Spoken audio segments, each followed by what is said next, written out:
नमस्ते, जय हिंद। देश दुनिया की खबरों के इस नए एपिसोड पर आप सभी का स्वागत है। जानते हैं बीते 24 घंटों में भारत समेत दुनिया के अंदर कौन सी बड़ी 10 घटनाएं हुई हैं। उससे पहले हेडलाइंस। अमेरिकी राष्ट्रपति ट्रंप ने H-1B वीजा के अंदर कुछ नए चेंजेस किए हैं, जिससे भारत के IT प्रोफेशनल्स में डर दिख रहा है। ईरान के अंदर 15 दिनों से चल रहे भयंकर प्रदर्शन के बाद फाइनली उनके सुप्रीम नेता खमेनेई का बयान सामने निकल के आया है। तो वहीं भारत ने LAC के पास अपनी प्रलय मिसाइलों को तैनात करना शुरू कर दिया और एक नए युद्ध की तरफ भारत भी बढ़ सकता है।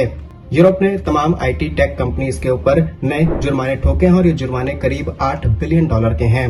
कनाडा के नए प्रधानमंत्री ने चीन के राष्ट्रपति शी जिनपिंग से मुलाकात की और ये मुलाकात कहीं अमेरिका से दूरी बनाने का हिस्सा तो नहीं है। वहीं भारत के 16 नाविकों को हिरासत में लिया गया है और ये भारतीय कूटनीति के जरिए ही इसका समाधान किया जा सकता है। इसके अलावा भी कई इंपॉर्टेंट अपडेट्स हैं जो इस वीडियो में हम आपको बताएंगे।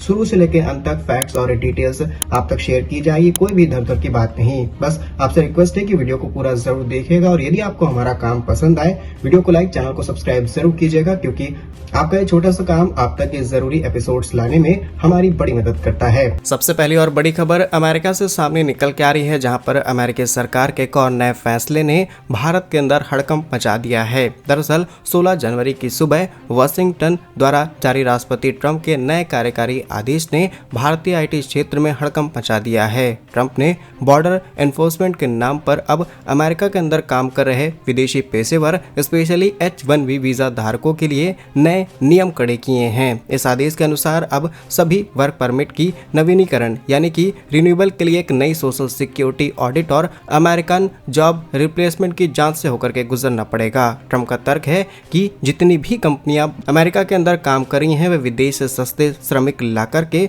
वहां के नागरिकों का हित छीनने का काम कर रही हैं। अब इस नीति का सीधा असर भारत पर पड़ेगा, क्योंकि भारतीय IT प्रोफेशनल्स अमेरिका के अंदर बड़ी तादाद में हैं और लगभग 5 लाख भारतीयों पर इसका सीधा असर पड़ेगा। यदि किसी कंपनी में विदेशी कर्मचारी का वेतन उस क्षेत्र की औसत अमेरिकी वेतन से कम पाया गया तो उसका वीजा तत्काल रद्द किया जा सकता है। टेक दिग्गज जैसे कि गूगल, माइक्रोसॉफ्ट, मेटा के शेयरों में आज सुबह इस डर की वजह से 2 से 3% की गिरावट देखी गई और इनका मुख्य इंजीनियर्स, जिसमें ज्यादातर भारतीय शामिल हैं, उन्हें वहां से वापस भी जाना पड़ सकता है। दूसरी खबर मिडिल ईस्ट के अंदर मौजूद ईरान से सामने निकल के आ रही है, जहां पर ईरान के अंदर जिस तरीके का प्रदर्शन चल रहा है ये आप देख पा रहे होंगे और करीब ये प्रदर्शन 15 दिनों से चल रहा है और अब वो फाइनली अंतिम विद्रोह के बीच आज सर्वोत्तम नेता, जिनका नाम है आयतुल्लाह खमैनी, ने पहली बार अपनी चुप्पी तोड़ी और सरकारी टीवी पर दिए गए अपने संबोधन में उन्होंने प्रदर्शनकारियों को दुश्मन के भाड़े के सैनिक और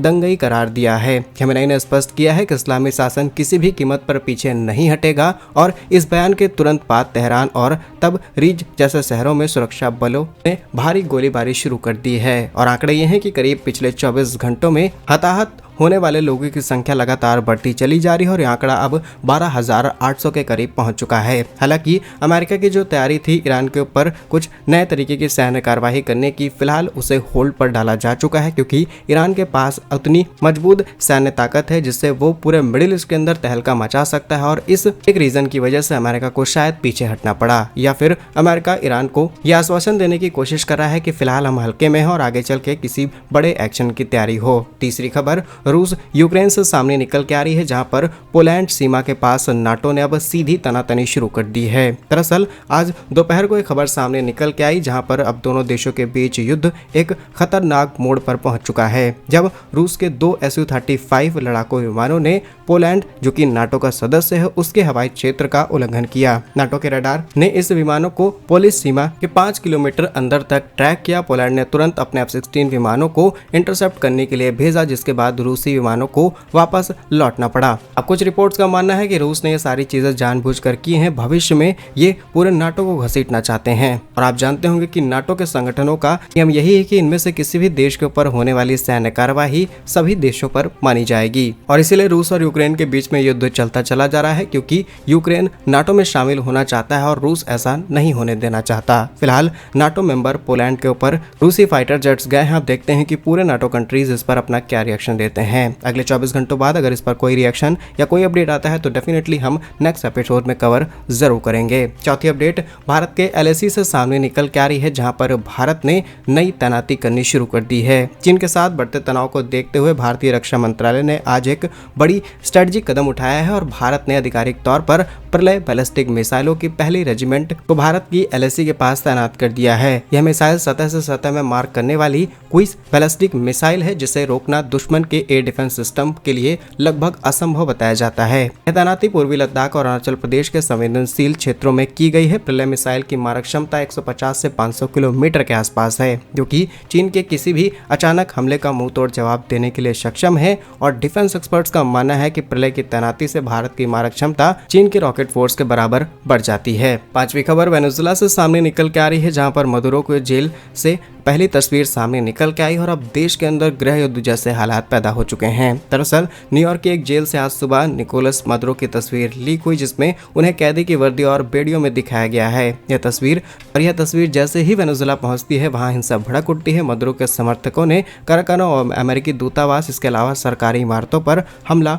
बोल दिया है। फिलहाल अमेरिका ने स्थिति को नाजुक देखते हुए अपने युद्धपोत इनके आसपास तैनात करने शुरू कर दिए हैं। जरूरत पड़ने पर अमेरिका कुछ और बड़े एक्शंस भी ले सकता है। छठी खबर जापान से सामने निकल के आ रही है, जहां पर जापान के अंदर भीषण भूकंप और परमाणु प्लांट अलर्ट सामने आ चुका है। आज सुबह की ही बात है, जापान के होकाइडो क्षेत्र में 7.1 मैग्नीट्यूड का शक्तिशाली भूकंप आया। भूकंप का केंद्र समुद्र के नीचे होने के कारण उत्तरी जापान के तटों पर 3 मीटर तक की ऊंची सुनामी की चेतावनी जारी की गई है। सबसे बड़ी चिंता हमारी परमाणु ऊर्जा प्लांट को लेकर है, क्योंकि जहां भूकंप के झटके पावर प्लांट के कूलिंग सिस्टम तक पहुंच जाते हैं तो डेफिनेटली ये प्लांट डैमेज हो सकता है और काफी बड़ा रेडिएशन लीक होने की संभावना है। इसी के चलते जापान के प्रधानमंत्री की ऑस्ट्रेलिया यात्रा भी रद्द की जा चुकी है। सातवीं अपडेट, यूरोपियन यूनियन द्वारा लगाए गए AI और टेक कंपनीज के ऊपर $8 बिलियन के बड़े जुर्माने से सामने निकल के आ रही है। दरअसल यूरोपियन यूनियन ने आज एक ऐतिहासिक फैसला सुनाते हुए माइक्रोसॉफ्ट और गूगल पर कुल $8 बिलियन का भारी जुर्माना लगाया है। जांच में पाया गया कि ये कंपनियां अपने AI और